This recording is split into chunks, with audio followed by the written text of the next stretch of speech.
Good evening, everyone. This is Charles, the instructor of the Exodus Logistics Learning Center, America's #1 dispatcher and freight broker training. It is Wednesday night or Wednesday evening, um, March 12th, 2025. And this is our Wednesday edition of our Dispatcher 101 training for beginners. For those of you who will be listening on the YouTube, as well as those who are listening in now, I'd like to welcome you guys. And good evening.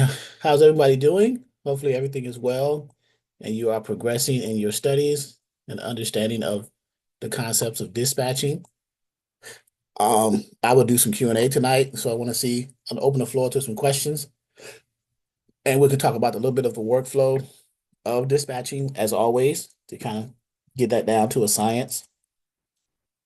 And I'd like to say hello to everyone: Moonlight, LaDonna, Resilient 3 Dispatching, and of course, Wiseline, Alexis.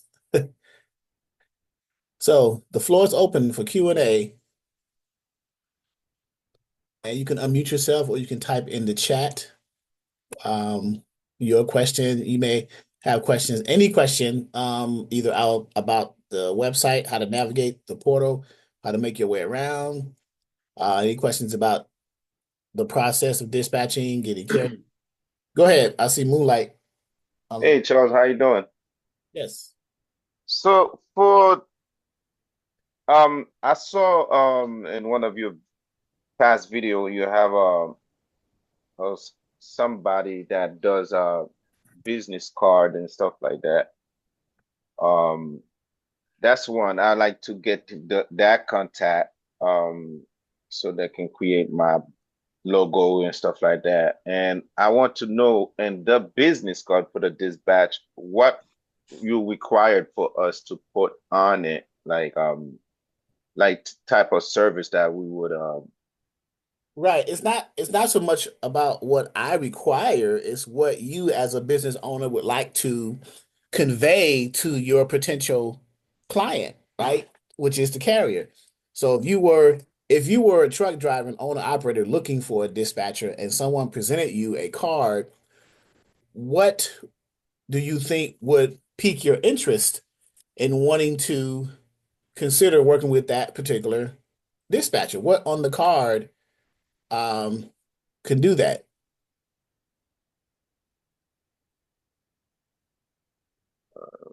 What do you think? Like, if you say, uh, well, the one thing you want to say is you provide, great customer service,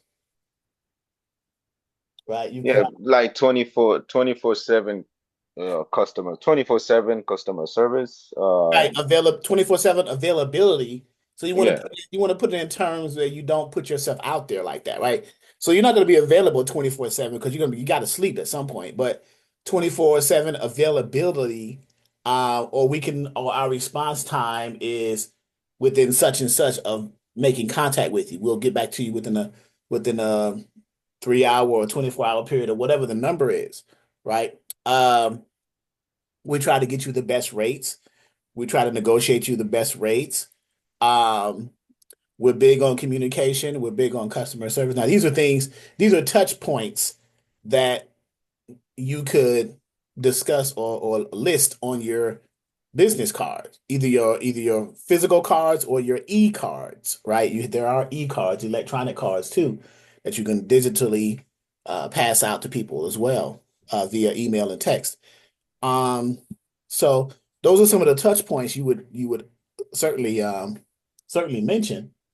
Um, but of course, carriers, truck drivers are real big on making money, price. So you got to talk about, how much can you bring to their bottom line. If you got a truck driver who has a dry van, flatbed, or reefer, that goes into the discussion of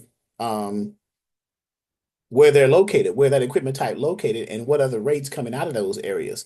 So you would have, as a dispatcher, you're not going to put all that on a card, but you would at least have the understanding of prices and rates in certain areas based off of your resources you have, and you can pretty much tell them that you can assist with trying to keep them their bottom line at where they want it to be. So, for example, if they're a drive-in carrier and they're running in the Midwest, and they say, "Well, I like to maintain at least 6 to 8 thousand a week because I realize right now the rates are down because of the tariffs and the Trump administration and all these other economic indicators that are swinging the rates in the logistics industry currently, right? That and now down, but the springtime is coming, and they're making a turn for the better.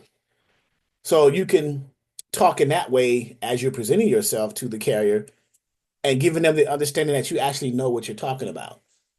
But then putting it on the card, you can just say, "Hey, we're good with rates. Our rates are the best. We're competitive. We communicate. We have great customer service." Um, all these different touch points, or what we call bullet points, also to um to bring home the point, because your card want to stick out. If I look at a card, I want to see something there, either a sentence, a small sentence, or a phrase that's going to grab my attention. That's what business cards are for. And of course, it has your contact information, of course, your email, name, phone, fax, and website. So those are some of the things you would put there. Now, the person that you said does that for us, I can't remember. LaDonna, do you remember who that person is? I'm not sure if I even have them listed in the portal anymore. The person who used to do like desktop publishing and stuff like that, websites and business cards and stuff like that. I'm not sure who that person was, if we even have that person available still. I would have to. And if we don't, I need to actually look into finding someone. So yeah, so that's a reminder for me to try to see that. So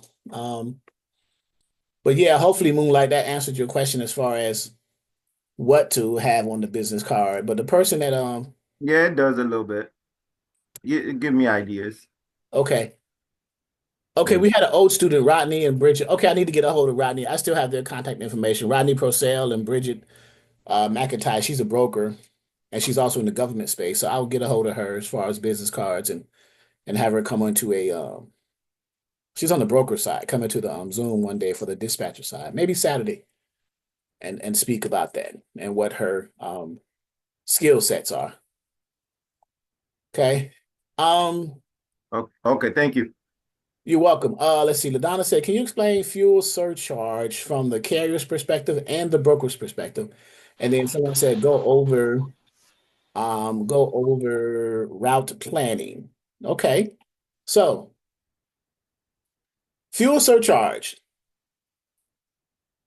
So let's look this up so you guys can to get a clear understanding. What does it mean from the carrier's perspective, and what does it mean from the broker's perspective?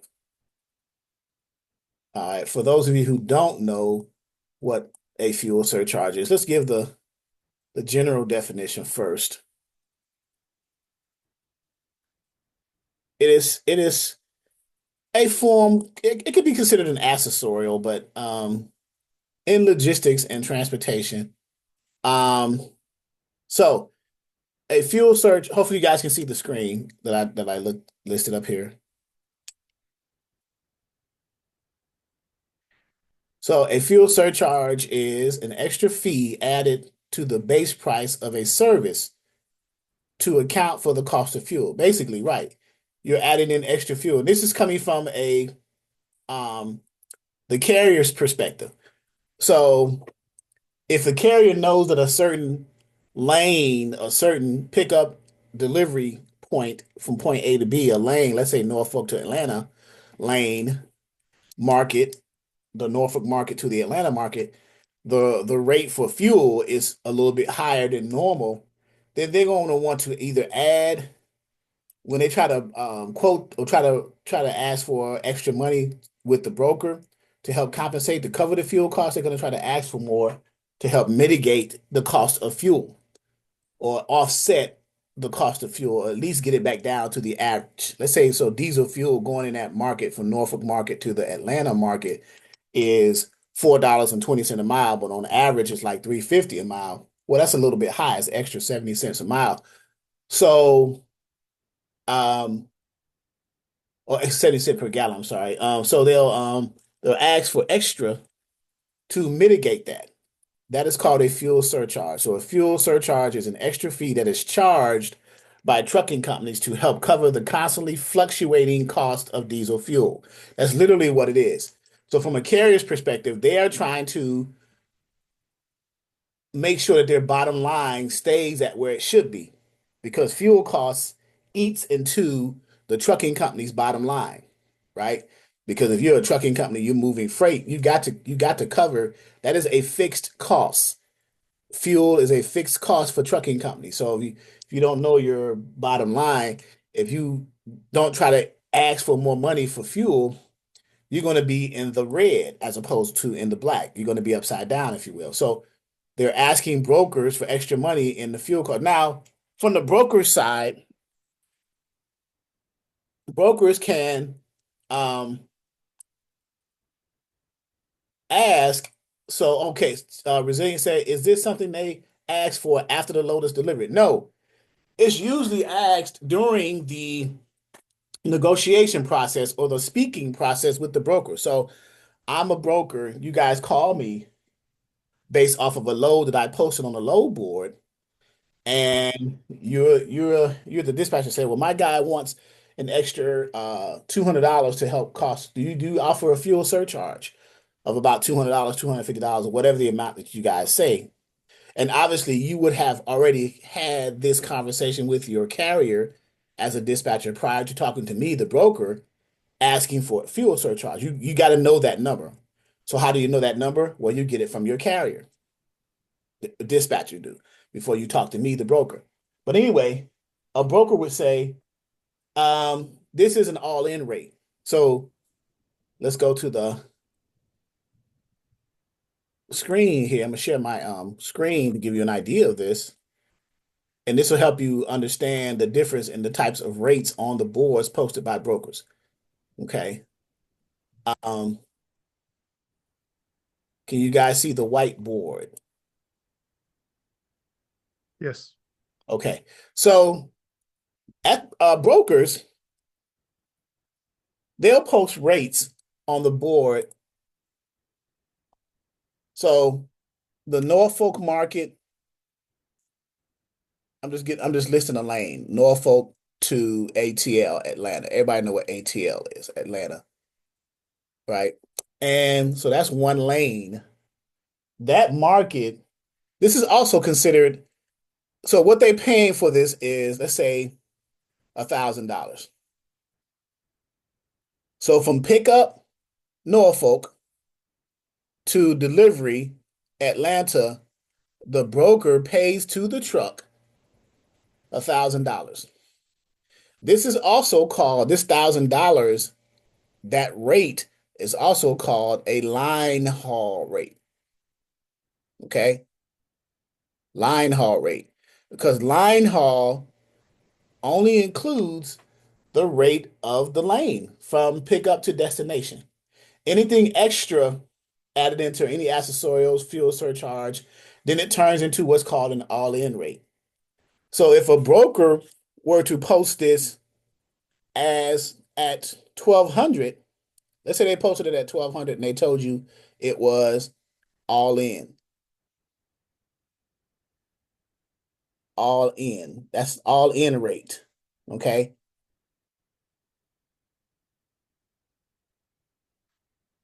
What's the difference between the all in rate and the line haul rate in this example?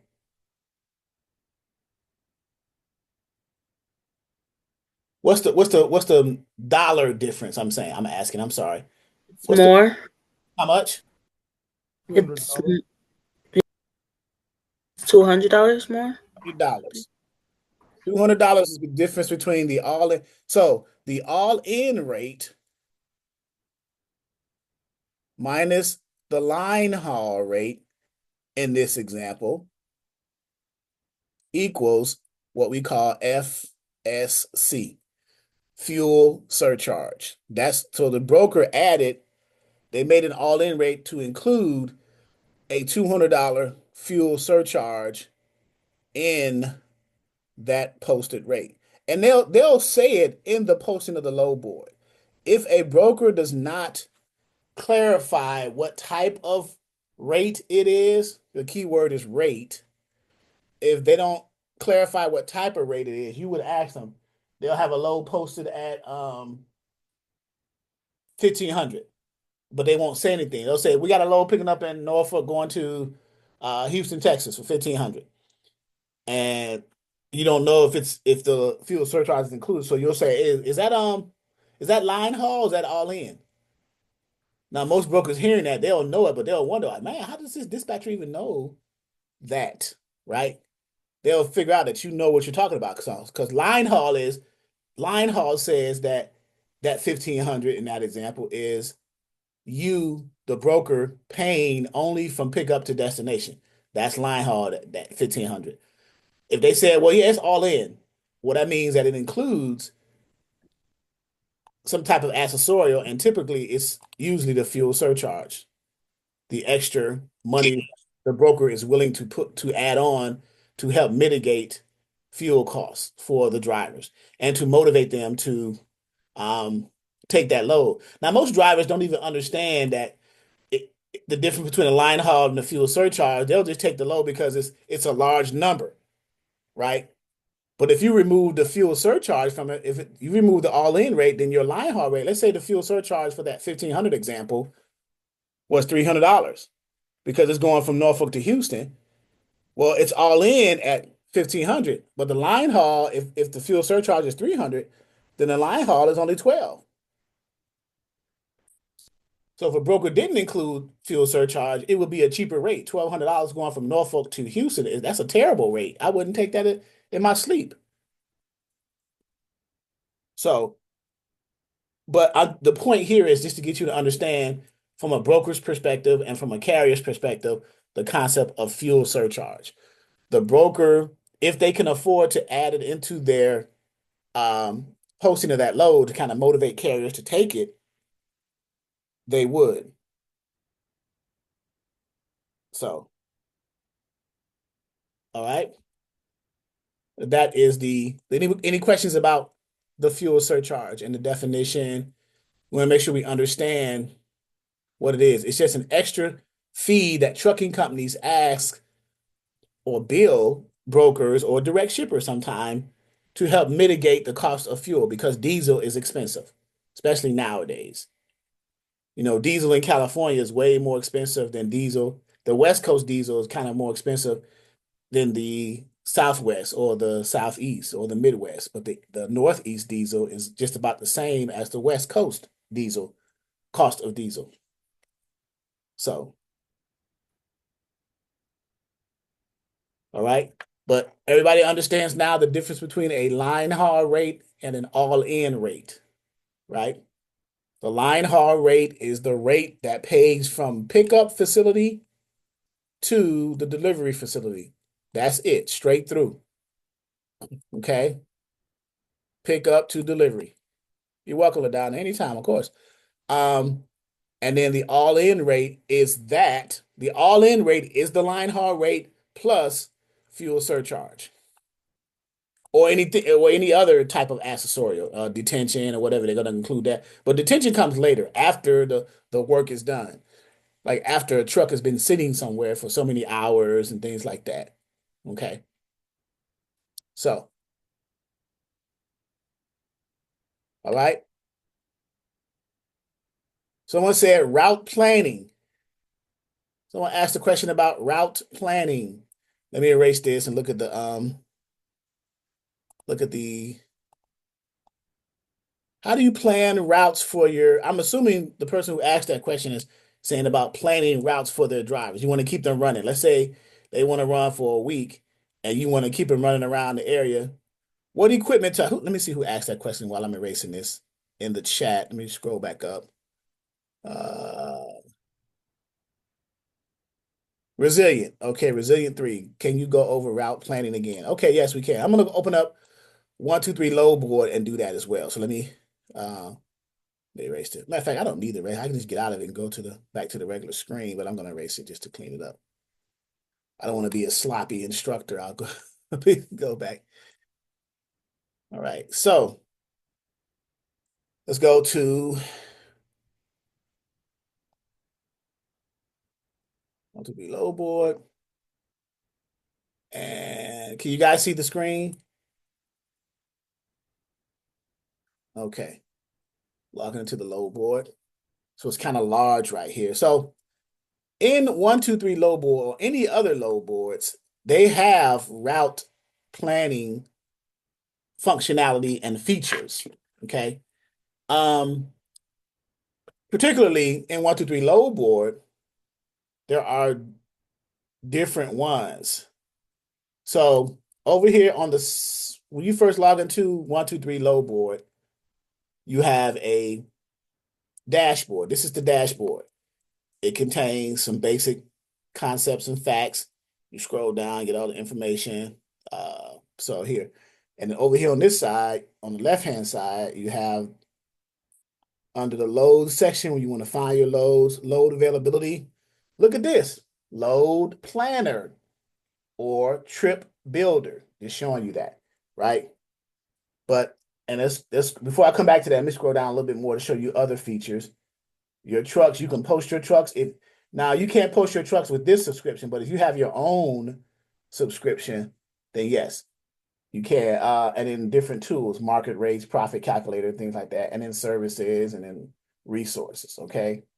So let's go back up to the load planner. So Resilient said, yes, if I have an over-the-road driver, how do I go about planning their routes to make sure they get home in time when they're asking for it? So great question. So let's go. Let me give you an image of it first before we go back to the load board. Let's go back to the screen, the whiteboard, and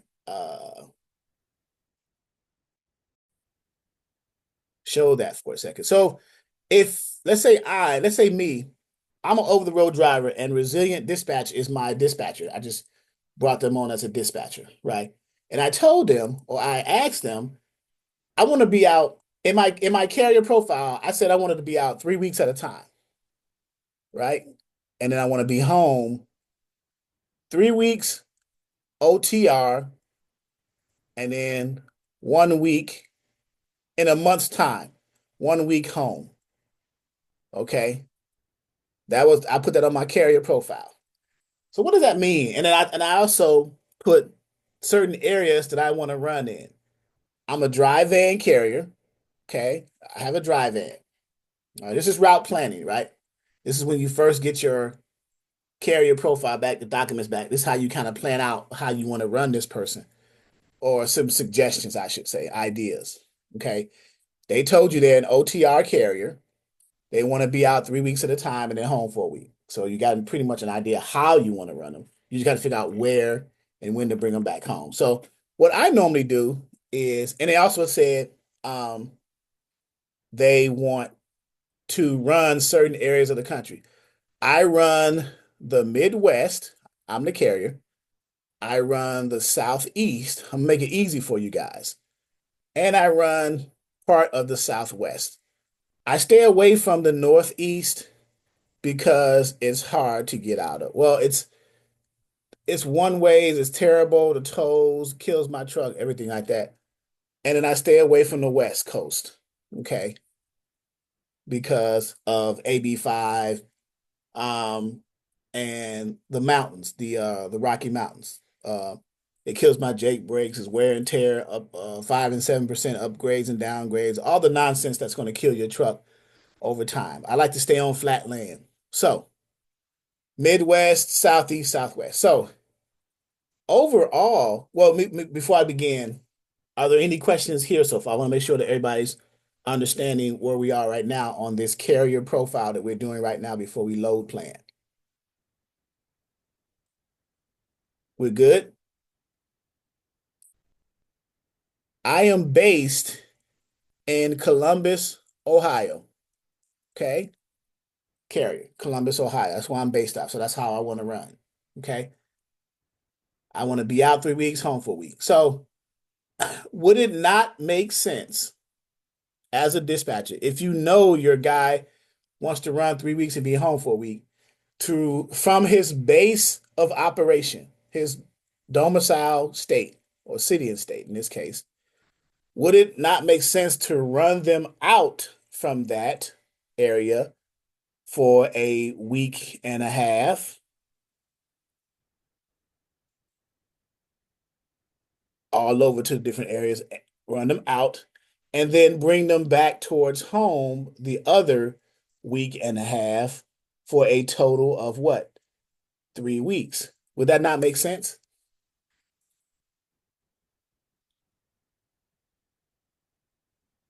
Yes or no?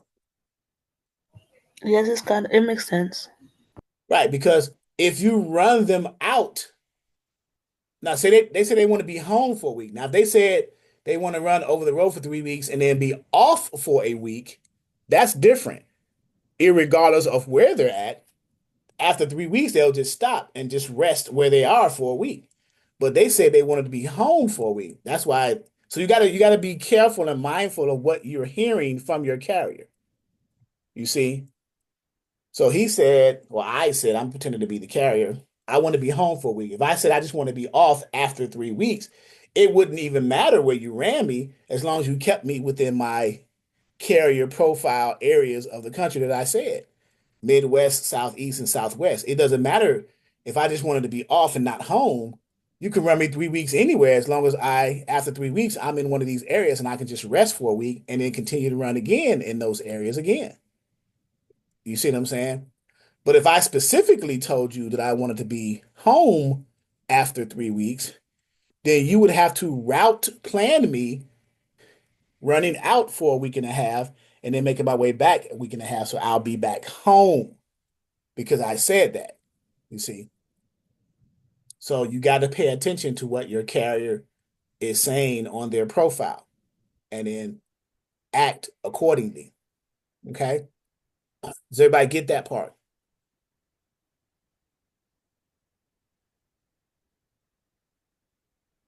Yes, no, maybe. Yes. Yes.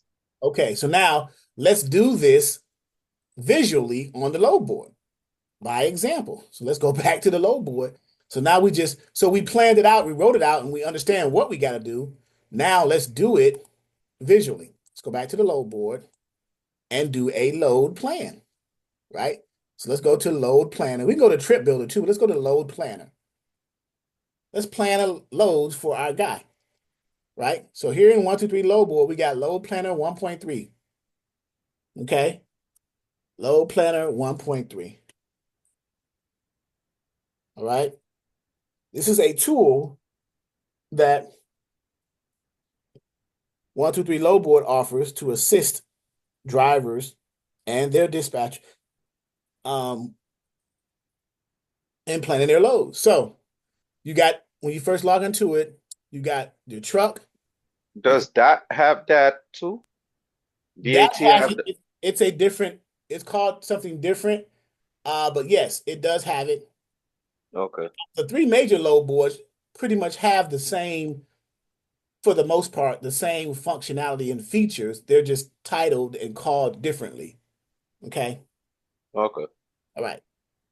So when you first get up here, I'm going to go through every step here, right? So I got an example here where I did a truck, but I got several examples. I did several trucks, but you can edit a truck that you already have in your list, or you can add a truck, which is what we're going to do. This first tab, search details, is your features you're going to do, your filters you're going to set up. And then the next tab is the results of this tab. Once you hit find trips, you'll have results. And then my planner is the next one after you go through your results. Okay, so let's go back to the first tab. Okay, so everybody with me so far? Make sure we on the same page. Okay, so let's add a truck first. Add a truck and select your equipment type. We said dry van, so we're going to say van. Enter your miles per gallon. Typically, the tractor trailer's miles per gallon nowadays is between 5.5 and 6.5 miles to the gallon. So I want to meet them halfway. So let's say 6. Does everybody understand that? Right? If you don't, you can go to your trusty, dusty friend. I'll leave that window open. You can go to your trusty, dusty friend, Google, and how many miles to the gallon for a, you could say, tractor trailer. Well, how many miles to the gallon does a tractor trailer? You know what we're asking. You get the point, right? So, and there it is, 6.5. So I was a little off. I said 5.5 to 6.5. So I took the average there. But nowadays, it's a little on average, a tractor trailer gets around 5.5 to 7.5 miles per gallon. That's interesting. It kind of went up. So we'll go with 7 now instead of 6. I'm going to take the average between 6.5 and 7.5 is 7, right? So it says about 6.5. So let's just go with 6.5. Let's just do that. 6.5. So let's change this 6 to 6.5. We okay with that? Okay. Now let's name it. Let's give our truck a name. Enter a truck name. Let's call it, I don't know. We can come up with a name. Who had asked this question? Who asked this question? Resilient? Was it resilient dispatch? This was a resilient dispatch question, right? So I'm going to call it resilient. I can spell it. Resilient. And resilient DV, resilient dry van. We okay with that? If I spelled resilient correctly. But yeah, I'll do a spell check. I think it's spelled correctly. If it wasn't, it would have said something. So let's go right click and spell check. Spell check. Yeah, it's good. It's good. So, and we'll save it. Okay. So now we have up in our truck selection option, we have resilient dry van, the van 6.5 miles to the gallon, right there. Okay.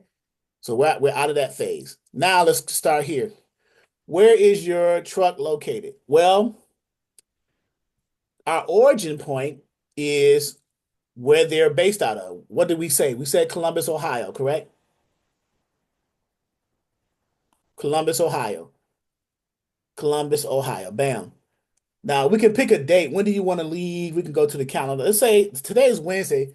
Let's say we want to start either next week, Monday, or this Friday and go over the weekend to kind of, you guys decide which one do you want to do? You want to do it tomorrow?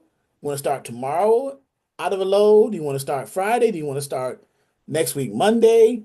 It's going to matter because the further out you choose your dates, the more challenging loads are going to be because brokers don't post their loads too far out. They post them as they need them booked. Okay. So let's say Friday. So Resilient said Friday. This is a resilient truck. So let's say Resilient said Friday. So let's go here. Friday's date is the 14th. And they want to go out, leave out at 8 a.m. Okay. 0800. That's a decent time. You can do 0600. You can pick up loads early in the morning. You know, distribution centers or 24-hour shippers and receivers, obviously they're 24 hours. So they're on a FCFS basis. First come, first serve. FCFS stands for first come, first serve. Those are 24 to 48, or 24 to 48, 24-hour shippers and receivers. So we'll say 0600. Okay.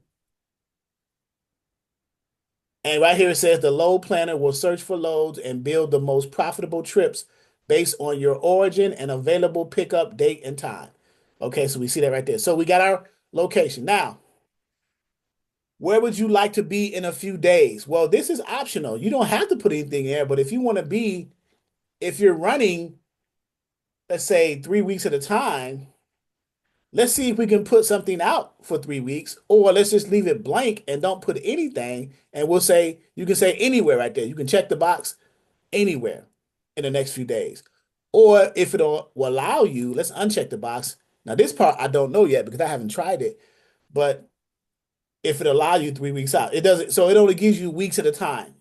See, the 14th to the 19th, that's a week. 1, 2, 3, 4, 5, 6 days. So it only does it in week increments. So then if that's the case, then we want to see if we can find us something. I would either choose the 19th here or choose anywhere to see what my options are. And more than likely, I'm going to choose anywhere. Okay, so let's remove this. Let's clear that and choose anywhere. Okay, you see the choices you have, even though it's optional right here. I'll choose anywhere, so I won't be too concerned about the dates. it's still going to go out in week increments. You understand? The calendar only allows to do a load planner in week increments. Well, you can just do it every week for 3 weeks. You still can run your carrier 3 weeks out. You just got to do it with load planner a week at a time. Okay. So let's say anywhere, or you can choose a city and state. But let's just say anywhere. Now, keep in mind, if you say anywhere, you still want to keep in mind that you want to maintain the truck running in those areas that they set on their carrier profile.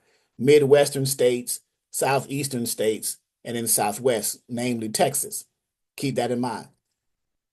So we could do that right here, where it says states serviced. You can select right now, all of them are selected. We can unselect it. Right now, see how they go blank? And what did we just say? They wanted, according to their carrier profile, they want to run the Midwest, Southeast, and the Southwest namely. So you can highlight that. So click Michigan, Indiana, Ohio, and Illinois, Wisconsin. Those are Midwestern states. Kentucky, kind of West Virginia. Now we get into the Southeast. Virginia, where I'm at, North Carolina, South Carolina, Georgia. I'm reluctant to click Florida, but I'll go ahead and do that. Tennessee and Alabama and Mississippi. I'll keep in that region. And I'll put Pennsylvania right there as well. Okay. So, So go ahead. quick one. So the load planner, do you get that on all load boards? Say again. The load planner function, do you get that on all load boards? It's called differently, but mainly the top 3 load boards have the feature. Okay. It's just titled like DAT, Truck Stop, and 123. Okay. But I like this user experience of this version of a load planner because it's easy. The functionality is easy to use because it's right here in your face. You see. So we left an area out, a zone that the carrier goes in. We left the Southwest out, which is namely Texas.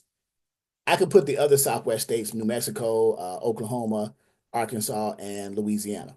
So these are the areas that you put on the load planner according to your carrier's profile: Midwest, Southeast, and Southwest. Remember they said on the whiteboard we had the areas. So now we got that covered. Now we can save this to the profile, and we did that. So whenever you open it up, you're going to get this set, and you can change it, add to and take away. Okay, I enlarged it a little bit, but I can decrease it again, bring it back down. Now next, right here, load size. The load planner only does full truckloads. It does not do partials or LTLs. If you notice that, only full truckloads. It only finds full truckloads. Just so you know. It even says right here, partial LTLs not available. So it's only going to find you full truckloads. Why? Because it wants to maximize the space of that trailer, thus maximizing the bottom line of your carrier.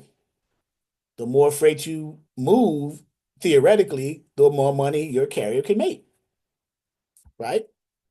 So, right here, maximum length. And it says right here, include loads that doesn't have the length posted by the brokers. You can check the box to include that. So what's the maximum length of the trailer? 53 feet, right? Dry van trailers, 53-foot trailers. So your result set is going to include all the loads that are posted by brokers coming out of these areas, 53 feet in length that's posted, and that are not posted at 53 feet in length, it'll still show it because you check the box right here. If you don't want to see loads that does not have the length of them posted, then you would uncheck this box. You guys understand what I just said? So if you don't want anything that's not 53, leave it blank. Right. So sometimes brokers will have Yeah. brokers will have loads that go in a 53-foot trailer, but when they post it on the load board, they don't put the length of the load at 3 feet. So Okay. what I would do, I would check it because I would still want to include loads without the length posting it. It could still be a 53-foot trailer. It's just that the broker didn't post it at 53 feet.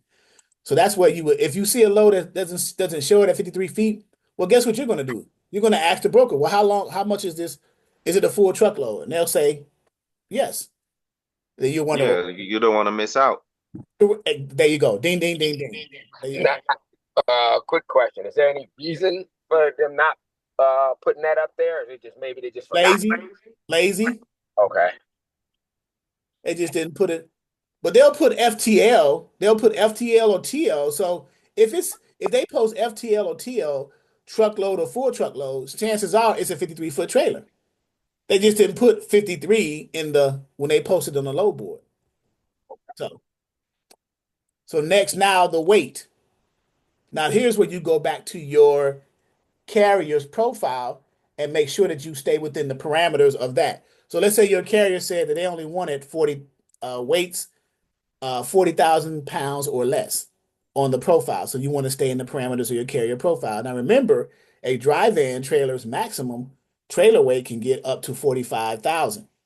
But they say they only want to haul 40,000 or less because of obviously prices, diesel fuel, weight issues, and things like that. So, and then here's another checkbox again: include loads without weight.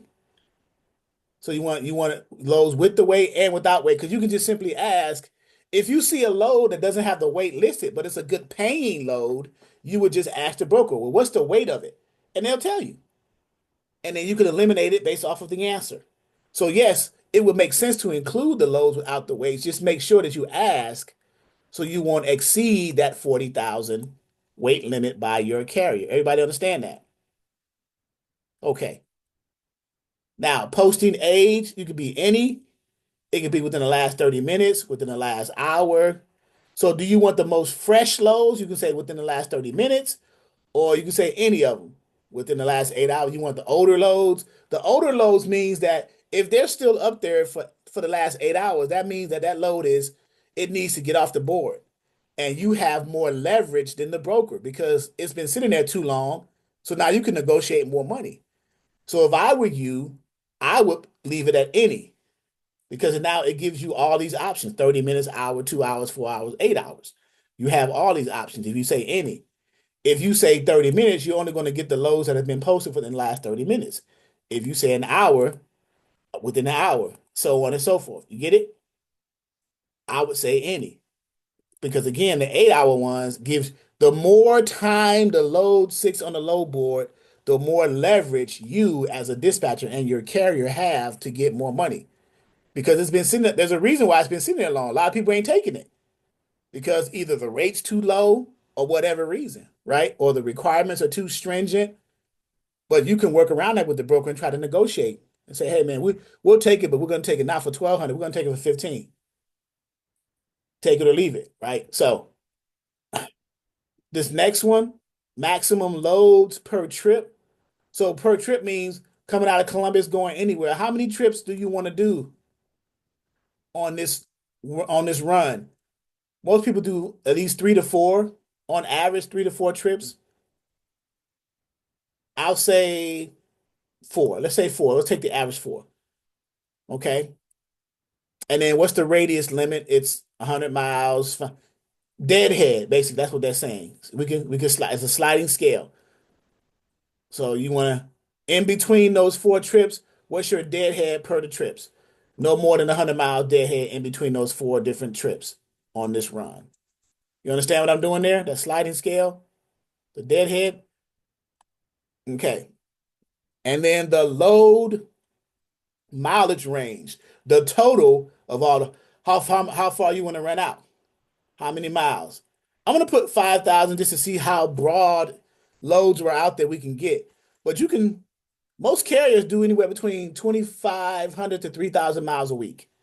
So you can put 3,000. Yeah, I was about to say 5,000 is like a running team. Basically, yeah. So let's do the average. Let's do what the average. Let's meet in the middle. So 2,500 to 3,000 miles a week. Let's say 2,750 or 2,800. Okay. Let's make it more reasonable, right? 2,750. All right. Does everybody understand that? Okay. Or let's take half of the 5,000, 2,500. So whatever you want to slide it to, let's say 2,750. Let's just go with 27, 2,750. 27, 27, 50, 28 is perfect. Yeah. Yeah. All right, 28. There we go. It's 2850. 28. All right. Let's go back down. I'm going down too far. There. All right, so now result layout. Once you hit find trips, this shows you how the layout is going to look on your screen. How do you want to view it? Do you want to view it in a leg view, from leg to leg, from trip to trip in that 4-trip load? Or do you want to use it from the trip view? Most, by default, it shows the leg view, and I'll tell you why. Well, I'll show you once we hit find trips. So here we go. We're going to say find trips. It's processing it right here. Boom, boom, boom. So here we go. We go to the first screen. All right, now here's where the fun begins.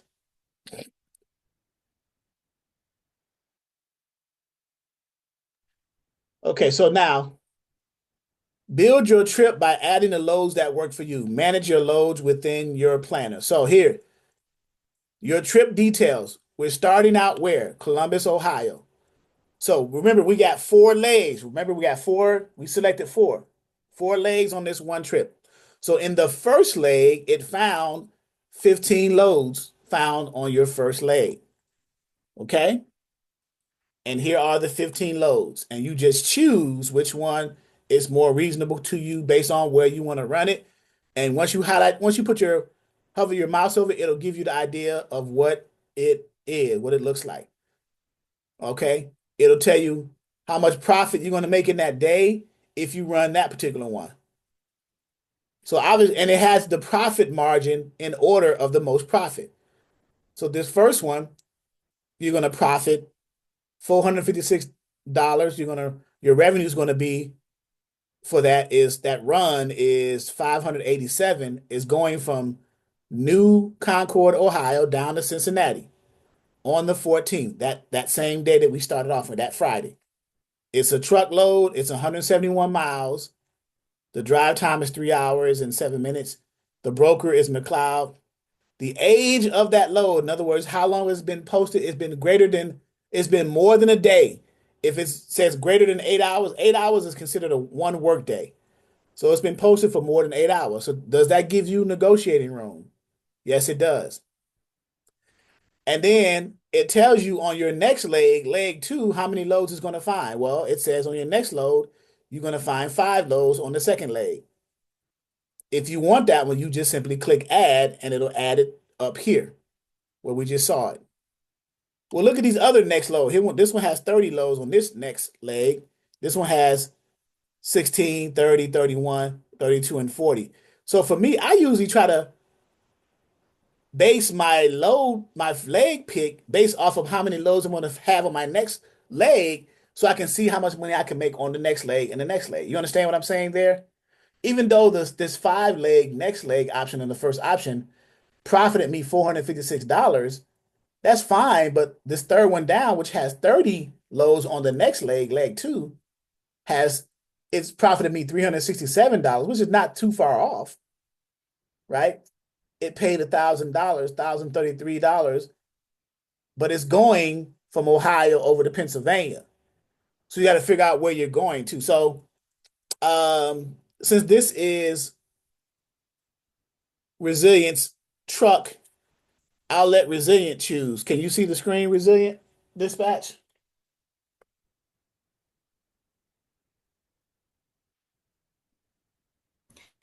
Yeah, I can barely see that. It's very small. 1 second. Let me Let me see. enlarge it. I wear glasses, but I'm still struggling. How about that? Okay, I can see it a little better. Okay. So the first 15, you got 15 loads on the first leg. You got 4 legs on this trip, right? Mm-hmm. And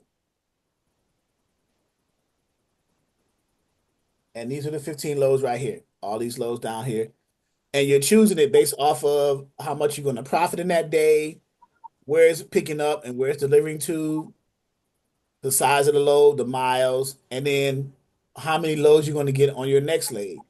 The less loads you get on your next legs, the more likely you're not going to find another load on the third leg.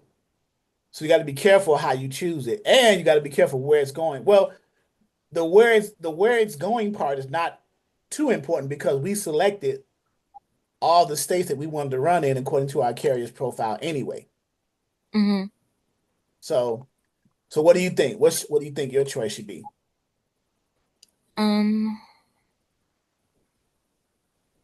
What is it? Navarre, Ohio.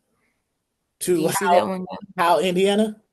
Yeah. Okay, so if I hover my mouse over there, it's going to show it up at the top right here where it says the trip details. Right here, right? So right now we're in Columbus, we haven't selected it. So you said Navarre, Ohio to Howell, Indiana. If you notice,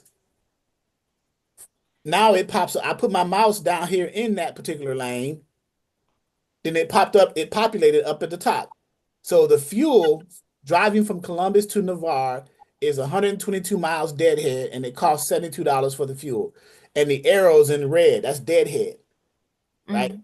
To the pickup location in Navarre, Ohio. The arrow is green when you have the fuel, when you have the truck loaded and you're driving from Navarre to Howell, Indiana. It's green. Notice the arrow, and you're gonna make $609. That's the revenue is $609. And the fuel, the cost to drive that 245-mile trip is $133. So right now you've spent a total in fuel of what? $205, right? You add 72 plus the 133, you spent 205 in fuel because you've driven the total of 122 plus 245 miles, right? 122 deadhead and then 245 miles trip miles, the loaded miles with the freight on your carrier's trailer, right? Right. Okay. Just make sure. And does anyone else not understand that? What we just went over. Okay. So if you That's would be terrible. minusing that 2 something from the 609, so that's only like $400 that you'll be making on that trip. Say it again. If you deduct, we'll be deducting that 133 and the 72 total, which is like 2 something from this 609. Right. Because you got to pay for fuel and it's coming out of your profit margin. Right. So that's, to me, to you is I your choice. yeah, I don't think that would be, well, it's Okay, up to the you have carrier, but you right. You guys are your own dispatch company. right. Ms. Vivian chose that. Okay. So her profit. Yeah, I just wanted to make sure I was on the Yeah, right that's not page bad. with that. Okay. Right. All So right. so I'm gonna bring my calculator up in the background. So you make a good point. Well, let me share the screen. Jacqueline. Let me share the screen with my calculator to show that, right? I think the best one right now is the Right. second one. So we got 4 legs though. Let's make sure we right. So we only on the first leg and we stuck, right? We only on the first leg. We like, wait a minute, what in the world? So the profit for that Navarre one was 609, right? And that load is paying. But we had to deduct $72 from fuel from driving, deadheading from Columbus to Navarre. So that left us as $537. And then we had to deduct another $133 of fuel because we had to burn fuel from Navarre, Ohio to Howell, Indiana, which is 245 miles. So we're going to deduct another $133. So we're going to net $404 on that first leg, right? Because you took out your 2 different fuel. Does that make sense? Right, everybody? Now, is this the dispatcher's paying this for the driver or? No, this is all to the driver. We ain't even factored in the dispatcher. We didn't factor in whether we negotiated a higher rate on the load. If everything else was out of the equation and the driver booked this load directly with the broker, and the broker said, "Well, I'm paying you from Navarre to Howell, Indiana. You're in Columbus. You got a day ahead, 122 miles from Columbus to Navarre, Ohio. That's going to cost your truck $72 in fuel. You ain't even pick up a load yet. And then you're going to drive from Navarre, Ohio to Howell, Indiana. That load, that's 245 miles. That load paid $609. So out of that first leg, you out of that 609, you netted $404 because you had to cover the $72 in fuel from Columbus to the pickup location, and then you had to cover $133 of fuel costs from the pickup location to the receiving location. Dispatcher and everybody else, negotiation, higher rates, all that is excluded right now. We're just saying directly. Not even included toll. You gotta pay toll. From Navarre, Ohio to Howell, Indiana, there is no toll. It's probably I-70 West. You can jump on 75 with Navarre. You can go down. You can look at it on the map. You'll be able to see them. At the end of all the legs, it's going to show the map, so you'll be able to see. Right? You'll be able to see all that. That's the beauty of this feature. You'll be able to see it. But let's get back to that. Let me get off the calculator because I'm talking as if I'm looking at the other one. And one more thing, Mr. Charles. And our dispatching fee comes off of each leg, correct? No, your dispatching fee will come off you can do it like this. You can do it off of each leg because you're going to be the one planning for your guy. So whatever the total is for all the number of legs, whatever total amount that they bring in, the gross, you're going to take a percentage off the gross. So okay. We'll cover that. Remind me later. We'll cover that in a second. Okay. So,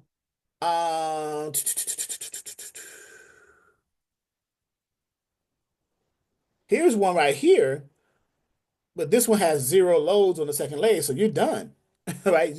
You wouldn't choose this one right here, New Albany and Texas. That's 1,200 miles. It's paying $2,100, almost $2,200. You're going to profit only that day only $381, but that's it. That's gotta be some emergency type of thing, like going home. Like I gotta go home. Correct. So you obviously you're a driver. So yeah. Yeah. So this first one, if you based everything on how much profit you make per leg, then you would choose the first one. But here's another problem with this one. I don't like where it's going. So as a dispatcher, you have to factor in several variables when you're load planning for your guy or your girl, your truck driver, male or female, where they're going, right? In this case, Jacksonville, Florida. What's the profit margin? How much they can make? Are there any loads coming out? This next leg saying, think of the next leg as backhauls or reloads, right? This is a 4-leg shipment or a 4-leg run, but this next load for this lane only has 5 loads. I'd rather have a leg that has multiple loads so I can have a better choice. So I want something that's taking me to an area I can get out of at the same time having a number of next leg loads. If you understand what I'm saying? So your variables are more in your favor as a dispatcher and also more in your carrier's favor also. So you got to choose the best. Sometimes it's not always best to take the more profitable lane as opposed to the one that can get you a decent rate but still keep you running and with more loads. So these are things you have to consider. Right? So let me give Resilient. Do you want to choose a different one? Or are you still good with the Navarre to Howell, Indiana? Let me see. This is just okay. Does that one say 4 hours like drive time above that? The destination Manchester? I can't really see. Like I'm having control. Blue Ash, Ohio to Manchester, Pennsylvania. 475 miles, 8 hours and 12 minutes. It's 30 loads on the next leg. You profit $300 on that first one. It pays $1,000. It's going 470 miles. Okay, so you look at that one. Okay, that seems, That seems a little bit better. yeah, the miles not too bad. Plus it has 30 loads. Right, on the next leg. That'll So kind of help with the, now you're thinking yeah, you're thinking about your next steps. Okay, that's a good thing. right. So our first leg is going to determine our next legs and how much money we can potentially maximize for our carrier when you load plan. Okay. So you guys want to continue this example and just let's see what we get next. So let's choose. So she wants to Blue Ash, Ohio to Manchester.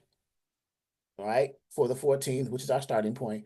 So she would have to come out of Columbus, deadhead 86 miles to Blue Ash, which is a $52 fuel charge. That's not bad, right? And then from Blue Ash, she would have to drive to Manchester to the point of delivery, which is 475 miles, and that's a fuel charge of $246. So she's paying total in fuel $298 in fuel coming out of the 1,033 dollars, right? So if you add the fuel up and subtract it from the revenue, you'll get the what the truck is making, right? It says it profit in that day that, right? So let's choose that. Let's add that one. Let's add that one. Blue Ash for the sake of continuing this example. So we're going to hit add, click add, okay? And it takes you to this window. Add to my planner. Please note that by adding this load to your planner, the tool does not automatically book it. You got to actually, that's true. You got to actually call the company. When you're load planning, you got to call each one to actually book it to stay in line, because if you just load plan without calling them, how would the broker know that you want this load? You got to call them. It would be too easy. Right. But that makes sense. You got to call them, right? So confirm your rate. Optional. This accurately calculates your rate profit. So you want a flat rate or rate per mile? We did the flat rate. So we'll say save to the planner. So now it's doing that. So now we got that. Now it's stuck on the screen. So now it brought you to your next leg, right? So now we're on our second leg, which has the 30 loads. Remember that one? The second leg that had the 30 loads. These are 30 loads now. See? All these different choices now coming now. So now where's our starting point now on the second leg? It's Manchester, Pennsylvania, right? Because that's where we delivered to on our first leg. We're here now. We're in Manchester, Pennsylvania. Does everybody agree? Everybody follow that? We're at our first leg's destination, right? We're at our first leg's receiver. We're at our first leg's consignee, Manchester, Pennsylvania. Everybody follow me, right? Yes. Okay. And we have 30 loads found for your second leg. How do we know that? Because on the first leg, it showed it when we were looking at it. And it gives you a trip summary right here. The first trip, profit per day was 300. The total revenue was 1,033. The total miles was 561. The deadhead miles was 86. It's giving you a trip summary as you do each leg. When we do the second leg, it's going to give you a new trip summary. It's going to add the numbers up. You're going to see the totals as we move along. Okay? All right. So now let's choose a second leg that makes sense for us. We're in Pennsylvania. We're still in like the Midwest, Southeast-ish portion of the country, right? Pennsylvania, Manchester. For those of you who are familiar with the area. A good way for us to choose another area is what? How many loads are going to be on the next leg? Well, this one has 0 loads. I wouldn't choose that because I'll be done and after that, right? I wouldn't have another load because remember, this is a 4-leg trip. We're on our second leg now. So 0 loads, no. 0 loads, no. 30 loads, possibly, right? 5 loads, where's it going? It's going down to Alabama. Okay, 5 loads, a possibility. 15 loads, okay, still in Pennsylvania. But it's only going to give you a $164 profit. It's paying 500. I don't know. 0, 0, 0. Ooh, these are getting crazy. All these 0 loads, it's crazy. Next leg loads. Here's another one. 9 loads, 7 loads. And then most of them are 0 loads. 1 load, 17 loads on the next leg. This one's going back over to Ohio. I would probably do that one. Going back to the Midwest, you may find something coming out of there pretty good. So these are, Yeah. again, as a dispatcher, you have to consider these things, right? You got to consider Yep. these things because you send your person. Remember, it's helpful that when we first started, we clicked on those states that we only want the driver to run in, those Midwestern, Southeast, and Texas states, Southwest states. If you wouldn't have chose any states, it would have had you all over the place, putting you in Boise, Idaho, and Helena, Montana. You'd have been like, wait a minute, hold up. I'm glad the feature gave you the option to choose specific areas to go to. That way it makes your load planning a little bit easier. Ooh, it's getting no money. Yeah, you see these zero loads on the next leg, and the money is crazy. The money is crazy low, but I'm worried about the next low. So look, these last, I wouldn't choose any of them that has zero. That's not happening. This is well, $1,000, $1,000. The numbers are the revenue is good, but the profit is not good. And then, but the zero loads, I wouldn't choose any of those because zero loads, one load, $463 is staying in Pennsylvania. I mean, that's okay. It's only 116 miles, but 10 loads is going to York, Pennsylvania. Okay, you got some district, Allentown and York. Those are good areas as far as DCs and getting out of. But uh, oh, resilient. You got to test on this one. The second leg, I don't know. You guys may want to help resilient on this one because this one is. I'm thinking Ohio. I want to go over to Ohio. 700. I'll take that hit because I may find something better coming out of Ohio. Matter of fact, I know I will for a drive-in. So if I'm a gambler man, I'll choose that Camp Hill, Pennsylvania to Findlay, Ohio. Put me back on I-75, and I had to let's see what's another one, or maybe even North Carolina. That might be a good one too. $799, $800 going to yeah. North Carolina's pretty good, but it's only 7 lows as opposed to 10 or 17 lows. So we're at a crossroads here. So this one here, I'm looking at considering, and then this one here, based off of where it's going, the area, and then how many loads I can get out of there. The deadhead, basically, right? And then this 15 one, it's not as profitable as the other two. I'm looking at that, or the revenue is not as high. So resilient, what do you think? And then you guys help her. Yeah, I need someone else to chime in on this one. Yeah, this second leg is challenging. But Mm. at least you guys know the variables you have to consider when you're route planning. I would have go to York, New York, like from Chester, Pennsylvania to York, Pennsylvania. Right here. Right. And yeah, get $200 from there, and then you're only driving 87 mile, and then you got 30 load up there, and then grab you can go from a lot of places from that 30 load. So okay, I agree with that. So your logic is the number of loads. Your decision is based off your logic of number of loads coming out, right? And miles. And the miles, the deadhead. In the miles, Mhm. yeah. Okay. I agree.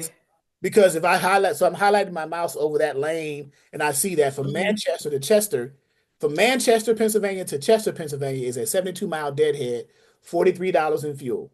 And then from Chester to York is 87 miles and $54 in fuel. You make it, so you're not spending as much. You're spending less than $100 in fuel, right? You're spending $97 in fuel, so you're gonna net what's that? $403, right? Yeah, I So would choose that one too. you choose that one too. Okay, so so resilient? Is that you good with that one? And then we got 30 loads coming out of here. Now, if it were me, Yeah. I'm gonna say what I would choose. If it would be Pennsylvania's cool, but in my opinion, Ohio's better. But I would have chose this one, 17 loads, but that's fine. So Yeah, but Ohio is 410 miles away, but that from where I was talking about, you could pick something from there again to go back to Ohio, okay, well let's see. which probably have a better load, a better Okay, price. let's test that theory. So we're gonna choose that one. And notice too, the trip summary is going to change. You know what? The numbers are going to change because they're going to add the second leg now. So it totals it in increments as we move along in the trips. So Chester, Pennsylvania to York, Pennsylvania, let's add that. And everything else being the same, we're going to hit that. It's calculating it and boom. So now the trip summary Profit per day is now 379. The total revenue is now 15. Total miles you've driven is the 720. Because that includes deadhead and trip miles. And then the deadhead miles is 158. Total mileage is 720. How do we know that? We can add all these up and you'll probably get that. So, so now we have our second leg done. So now we got 30 trips or 30 loads on our third leg. And here they are. Following the same theme, let's decide what we're going to do. So 15 loads. Here we go, Pennsylvania. That's a 489 profit. And it's Yeah. and you're still in Pennsylvania. You're not driving a lot. It's not a lot of fuel costs. $22, Nope. $22.61. And you got 15 loads. You got 15 loads. Let's scroll down and see if there's anything better. 15 loads. There's a 17 load one. That's that same one going over to Ohio, Camp Hill, Pennsylvania to Findlay, Ohio. I'm telling you might want to choose that one. All the other ones are zeros until we get to 10. So Pennsylvania, if you stand in Pennsylvania, you can kind of eat in Pennsylvania, it looks like. Yeah, just running local. Running local, right. So, okay, so there we go. Now remember, this trip is only for the week. Remember, your guy's over the road for 3 weeks, right? So you're just route planning for the week. If you want to, you got an over the road drive. He said, I want to run for a week. Okay, well, 3 weeks. You say, okay, well, let me run you a week in this area, and then next week we'll plan it later on. So but we're in our third day already, right? We're in our third, right? And total revenue is only $1,533. We need to go get some money. Ding, ding, ding. So that's why I keep saying Ohio. We want to go to Ohio. Ohio. But hey, you guys will figure it out. But let's go. Let's say somebody said the 15 load one, the 572 to 49 profit. Let's go with that one. Right? You guys wanted this one? Because of the fuel issue, the cheap fuel, the small deadhead from York, Pennsylvania to Myerstown, Pennsylvania is only 36 miles, $22. Right? Well, let's let Resilient decide. This is Resilient. her. Yeah. We done took over her. We're sorry. Let her decide that. Yes, Resilient. I feel like I'm failing her right now. Well, the beauty of this is we're getting the experience on how to utilize the tool. So we'll, you'll grow later on as you learn areas of the country, as you learn the zones, the different areas to put the truck in. You'll learn that over time. But that's a good money right there. Yeah. The Green Castle, Pennsylvania. Yeah. So where did Resilient go? Did she get off the Zoom? We done ran her away. Where's she? No, I'm still here. So which one would you prefer? Would you prefer this one we're discussing now, this Myerstown, Pennsylvania, the Green Castle? I mean, it's only 107 miles. And it's paying $572. It's a 400 profit. Yeah, and then it has 15 loads. Okay, so we'll go with that one. Yeah. All right, so we'll choose that one. So that was our third leg. So now we're at 2,100 total revenue, and that we're on our last leg, so we get a chance to add some more money to that. Profit per day is $407, 2,100 total, 860 something miles travel, 192 deadhead. Okay, so this is our last leg. 15 loads found on your fourth leg, because we only did a 4-leg trip. Remember when we first set this up? So let's look at the 15. And we got 7 loads, 9 loads. This was 1,000. That's going down to Kentucky. I might jump on that one. But because that's $1,000. That's going to add to that. It's going to be for that week. That's 3,000. You're getting close. Your numbers are getting a little bit higher. The other one, all these zero. This is crazy. All these 0 loads. 1 load. I'm not taking that one. It's crazy. So that looks like wow, that's it. That's the winner. That's the winner right there, right? We're going to Kentucky. Yep, we're going from York, Pennsylvania to Wilder, Kentucky. Which is not bad. North Carolina, not too bad too either. Yeah. Let's look at that one. And it's coming, and there's no deadhead because it's in Greencastle. So you're literally in the city. You're picking up in the city you just delivered to. Mm-hmm. So you just eliminate that one. But your fuel going to North Carolina is high, 255 out of the 7. So we got a decision to make between these first two then. That $1,000 one, or I wish we can hover this over and it'll show like it's showing this on the screen. It'll show the trip summary in the screen so we can see the different numbers as we hover it. I need to Right. call 123 Lobo and see if they can add that. Can they do that the same way that they're doing this here in this screen, the trip summary? If you decide that way, you'll know. You'll say, okay, well, I'll choose the best option then, right? But unfortunately, you can't. Well, you could always go back and X out. If I didn't like this, I can actually X out of it. I can click it and actually delete it and then go back and look at it. You know, I can change a trip, or change a leg, I should say, to a different one. You have that option. You can click on it and then delete it and then go back and then that list and look at, just so you know. Okay. But this last leg, let's see.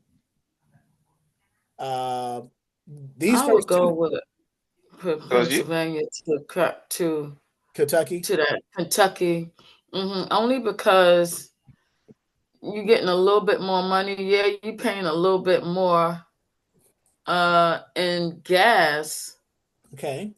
but at the same time, it's only what is that? 494 miles. Yeah, most of the trips that we selected were less than, other than the Yeah, first one, less than 500 500 miles. miles. Yeah. Yeah. Yeah. Yeah. So, which is like a day, right? Less than a day in some Mhm. cases. Yeah. So, but you also got to consider that. You got to factor in hours of service, uh, Yeah. all this time, drive time, and things like that too. Um, so of the two, let's let Resilient make that decision. The Greencastle, Pennsylvania to Black Mountain, North Carolina, or the York, Pennsylvania to Wilder, Kentucky. Those seem to be the best two options of this last leg, this fourth leg. So what do you think, Resilient Dispatch? Mm,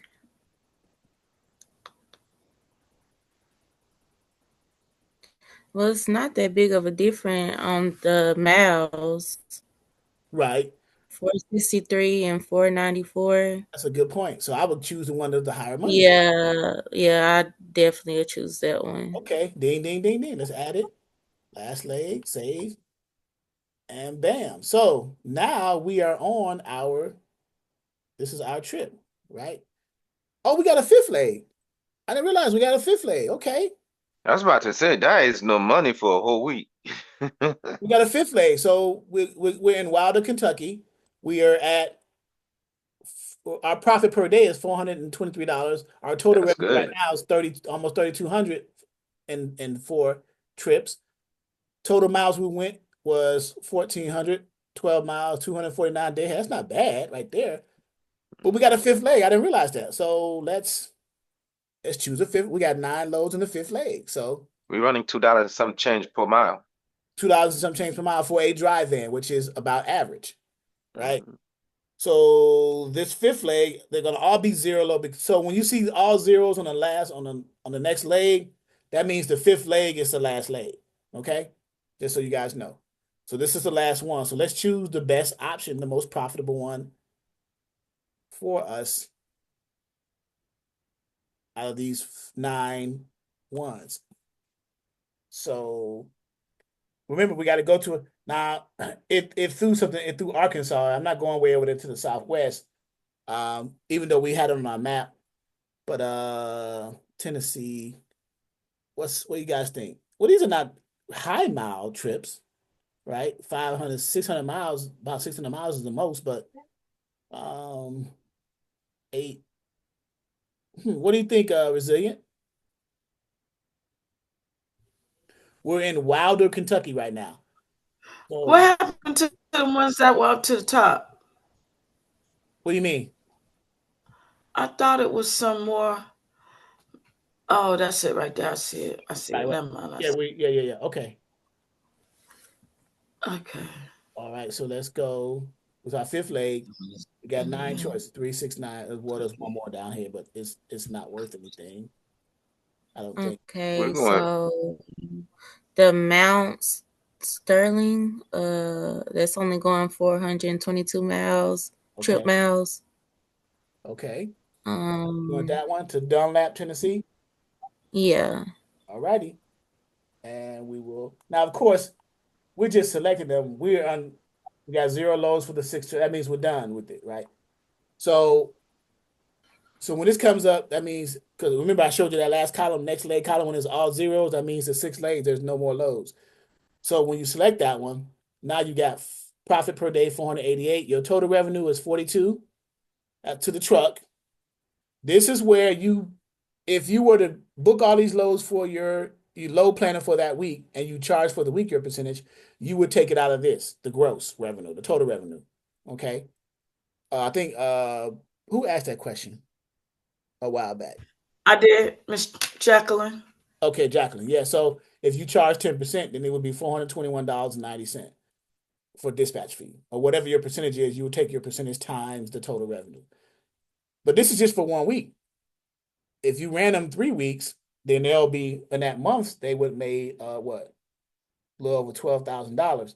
But of course, this is just a straight up rate from the broker to the truck. Now you're going to try to negotiate more based off of how long the load was posted. You can leverage that and all these other things. So you can probably get up to about $6,000 once you get experience and understand how to deal with the brokers. But right now, just being green, I'm not saying you guys are green, but just from a bare minimum understanding of someone coming in brand new, just starting this would be, and they chose this method to do it, to load plan or route plan for their guy or girl, truck driver, this is what it would be. Okay. And now you go up to my planner tab, and now it gives you the breakdown of it. So so we got the search details, we got the search results, what we got here, and then the My Planner. Here's where it maps it out. Remember I told you it's going to show you a map of everything right here, all the load details and everything from A to B, B to C, C to D, D to E, E to F. It maps it out. A to B, B to C, C to D, D is under B if you can't see it, D to E, E to F, and so on and so forth. Okay, so it gives the breakdown right here, and it's only showing loads from March 14th to the 18th. That's a 4-day stretch right there.